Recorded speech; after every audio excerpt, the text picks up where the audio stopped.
Today we are going to move on to lesson 4.2. All right, 4.2 is on estimating quotients. All right, if you are looking for examples and step-by-step how to do this, pages 152 and 153 in your book are a good resource for you. All right. So today we're going to estimate quotients using rounding and using compatible numbers.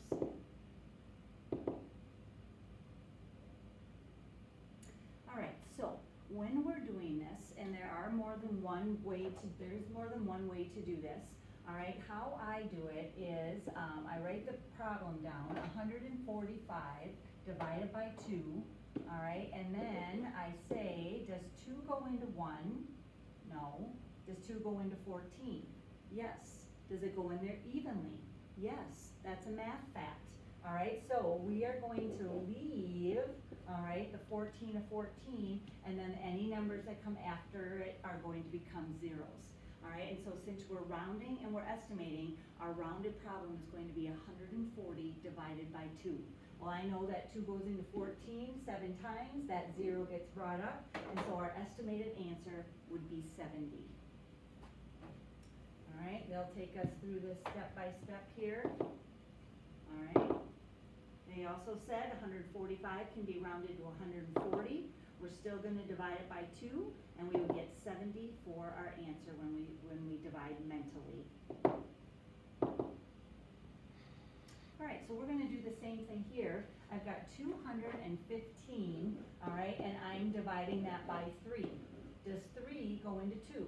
Well, no, it doesn't. Does 3 go into 21? Yes, it does. Does it go in there evenly?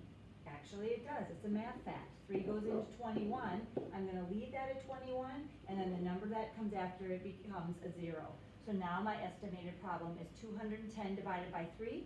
Since this is a math fact, I know 3 goes into 21 7 times, and that 0 gets brought out, and so my estimated answer is going to be 70, letter D.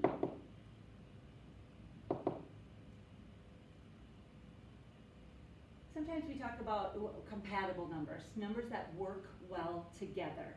All right, in this situation, we're taking 3,500 and we're dividing it by 80. Okay, I'm going to write that problem down, 3,500, and we are dividing it by 80.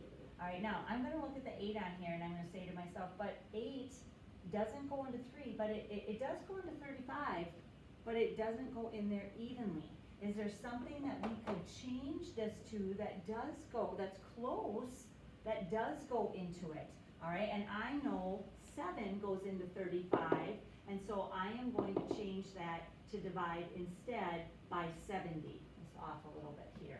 But the problem is now going to become 3,500 divided by 70 because I know 35 and 7 are compatible with each other. They're part of the same fact family. All right, and we know 35 divided by 7 is 5. So 3,500 divided by 70 would equal 50, because those are compatible numbers. So we're going to use that same thing in this problem. I've got 4,800, and I am dividing it by 50. All right, now I know that 5 does go into 48, but it doesn't go in there evenly. So I say to myself, well, what number is close to 5 that does go into 48 evenly? And I know that's 6. So I'm going to change my divisor to 60, and I'm going to divide this mentally, all right, because I know 6 and 48 are part of the same fact family, all right? 6 goes into 48 8 times, therefore 60 would go in about 80 times.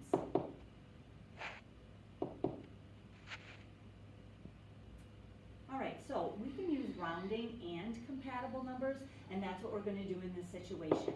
We're going to start off by rounding the divisor to the nearest 10. So if we round 52 to the nearest 10, we are going to get 50, okay? And then if we round 439, all right, to 450, all right, now our problem becomes 450 divided by 50.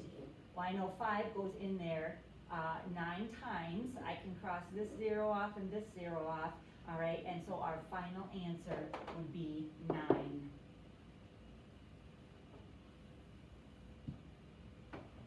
439 divided by 52 is about 9.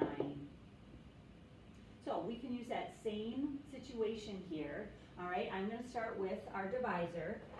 68, I'm going to round that to the nearest 10, all right, and I know that that would be 70. Now I look at the 7 and I say to myself, okay, 7 doesn't go into 6, but it does go into 62. Does it go into 62 evenly? No. What is very close, like part of the same fact family that 7 goes into, that is close to 62, and that would be 63. All right, so I'm going to change the 62 to 63. That 9 is going to become a 0, and now I've rounded those numbers, made them compatible numbers, and now I'm going to divide mentally. I know that I can cross this 0 off and this 0 off. You can cross 1 off on your divisor, 1 off on your dividend, and I'm left with 63 divided by 7, and that would equal 9. Therefore, 630 divided by 70 would also equal 9.